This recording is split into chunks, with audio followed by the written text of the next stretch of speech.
Right. So, wanted to give a brief but very important update on Lazy Summer protocol yield sources. So, within the Lazy Summer protocol, one of the really incredible things is that yield sources are dynamic. So, and also the caps or how much capital can be, deployed or deployed into a specific yield source changes as the market changes, as the risk within the risk profile of the market changes by the sort of third party risk curator, Block Analytica.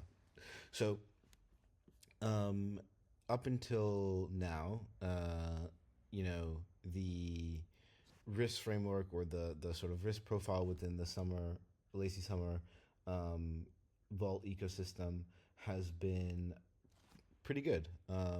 Although that changed pretty dramatically um, around the 6th of November with the stream incident and everything, and the sort of a lot of people within DeFi will know that the yields within DeFi have compressed pretty dramatically since then, and as such, Block Analytica has taken a kind of risk off posture during that time, and it's become pretty clear that we really want to be able to be more transparent or more have better communication around the underlying yield sources that are dynamic and changing, and how much can be allocated to certain risk caps or yield sources rather changes. New yield sources are coming and being assessed every single week, and really just want to be a lot more transparent with that and why certain things are the way they are. And I think there's a lot of benefit to that, and people will really start to understand the pros and cons of that, but mostly pros, to be honest. So what I'm talking about is, for example, you can see that here there are a bunch of yield sources that users can or depositors can get access to, but their caps right now are set to zero, which means no funds can go into them. And that's largely because of the underlying risk that is being taken on by those specific yield sources at the moment. So, and yeah, so just want to really talk about, the current risk posture, as I sort of did already, highlight a couple of changes that have taken caps from zero on specific yield sources to much more than zero. Give you a preview of what yield sources are coming next, and most importantly, want to show you how, if you see something that you want to be in the Lazy Summer protocol, how you can propose it and maybe get it, approved to be part of one of the underlying yield sources. So, as I mentioned, the current risk posture within Lazy Summer is fairly conservative, given what has happened. As I said, uh, a little over 2 months ago now at this point. And there's still sort of ruminations, or there's still a little bit of, let's say, collateral damage, for lack of a better term, around what happened in those times. But we're slowly, not we, but the Block Analytica is gradually and slowly getting back into a more aggressive posture to take advantage of some of the different yields there. And specifically, what happened is the majority of caps, except for the most blue chip ones, were set to zero, meaning that users would or depositors were only getting access to the most safe DeFi yields to protect their capital. And I think that's a huge benefit, even though that might have meant more conservative yields.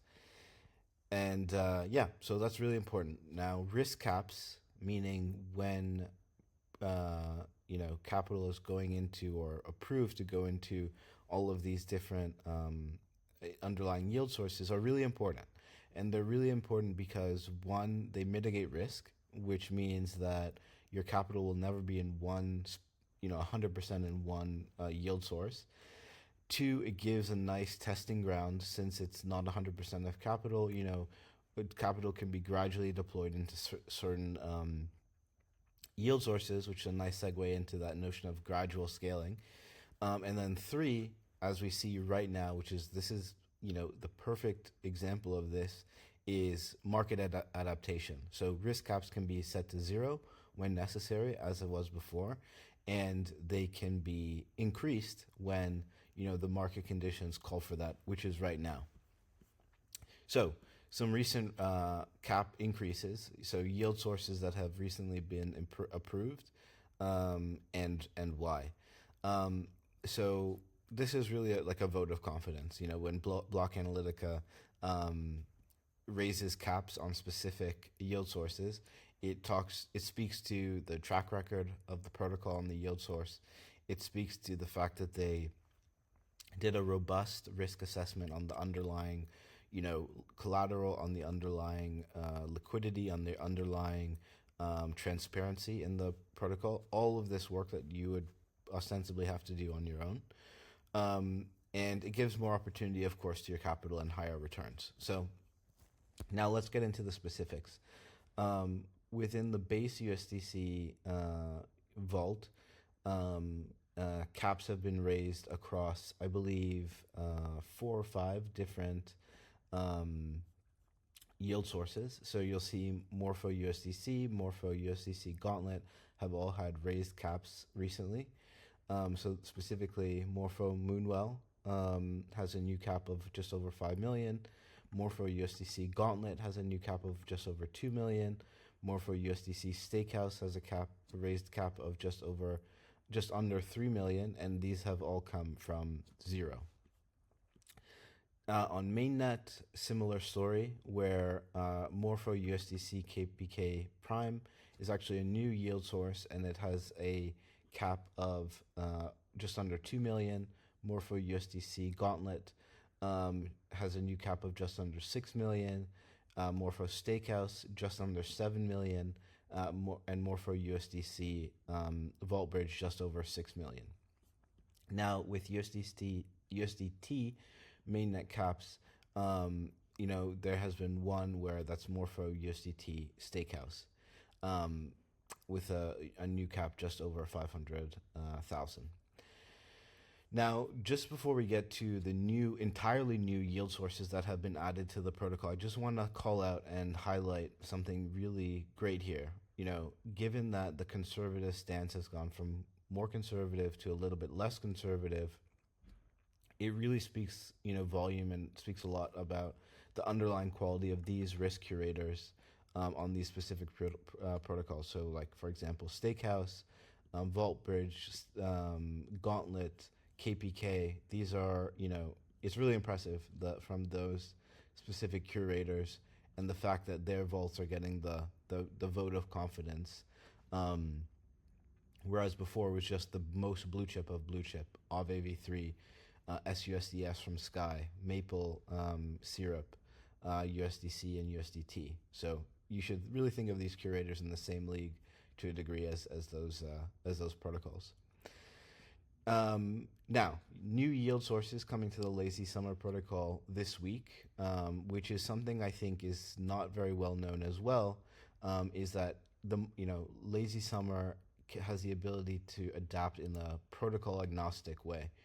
So as soon as new yield sources come to the fore, they can be requested to be added to the protocol. And here are a couple ones that are coming to the Lazy Summer protocol. So first, already live, as mentioned, is Morpho USDC from KPK Prime, which is already available.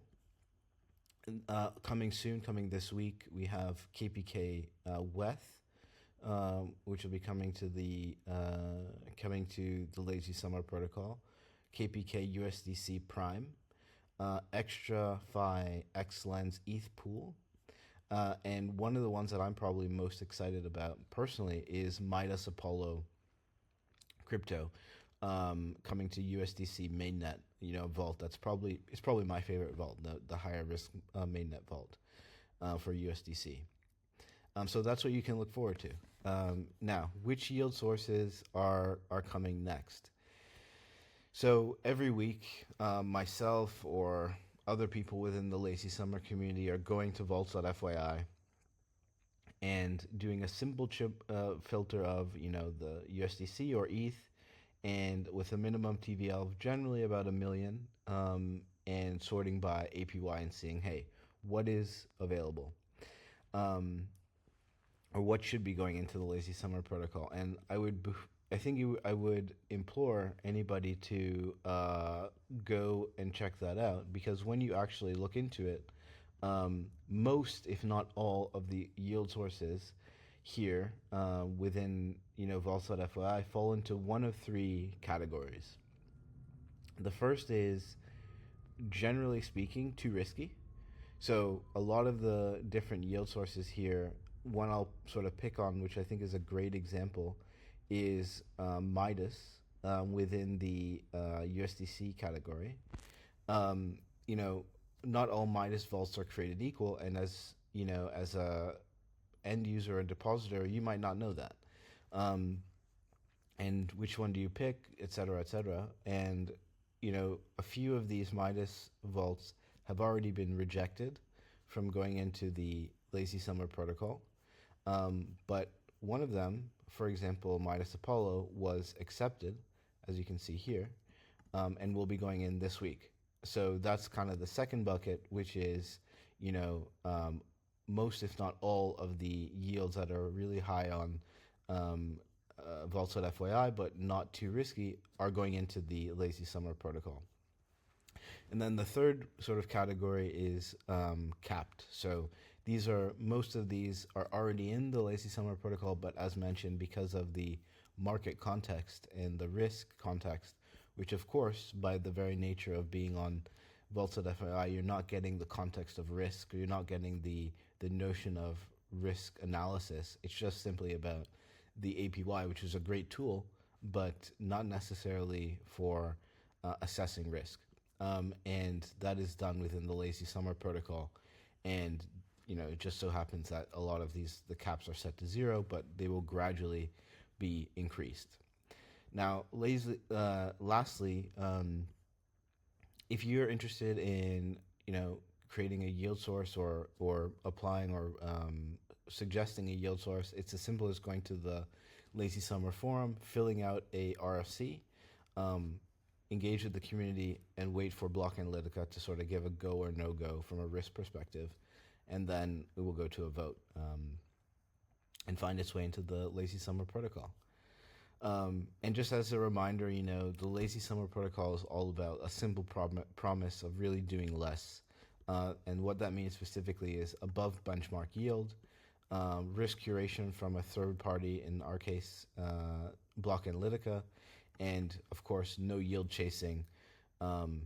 Just do less. You get access to DeFi's highest quality yields automatically. And I would be remiss to not mention the January 21st TGE date. So certainly save that date. That's when SUMR tokens will be going liquid. And it's a huge moment, I think, for the protocol. And be sure to either farm the token if you want to do that, or earn it and hold it and stake it if you want to do that. So thank you so much, and I'll see you next week.